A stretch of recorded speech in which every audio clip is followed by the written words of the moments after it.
Bonjour, je m'appelle François Vuitton, je suis le secrétaire fédéral de l'Union régionale de l'Est, euh, Alsace, Lorraine et Franche-Comté.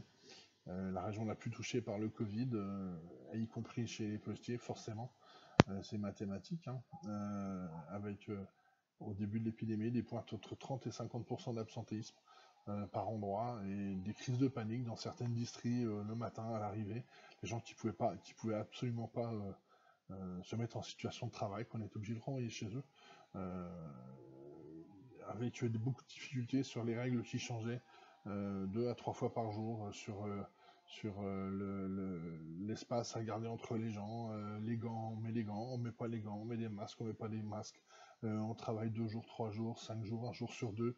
Voilà, tout ça, l'employeur ne nous a pas beaucoup aidé là-dessus, puisque lui-même ne savait pas trop ce qu'il faisait. C'était vraiment 2 semaines de panique. Ensuite, on a eu 2 semaines où les choses étaient à peu près carrées. Et puis, il faut faire confiance à la Poste, hein. Les 2 dernières semaines, le naturel est revenu au galop. On commence à parler réorganisation, sécabilité au courrier.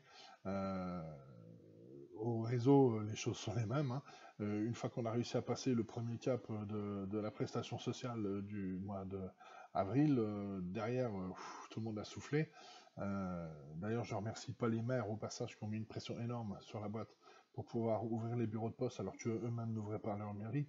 Mais dans le même chapitre, je remercie pas non plus la presse qui nous a descendu à boulet rouge, notamment certaines chaînes de télé qui n'ont même pas venu nous demander ce qui se passait chez nous d'ailleurs, hein, qui sont juste contentés de nous dézinguer, alors que nous, tous les jours, les postiers sont au boulot, dans des conditions parfois difficiles et même déplorables encore maintenant, avec une absence de protection, et tout ça pour le service public, avec les payes du service public. Et voilà, je remercie les postiers qui font ça tous les jours.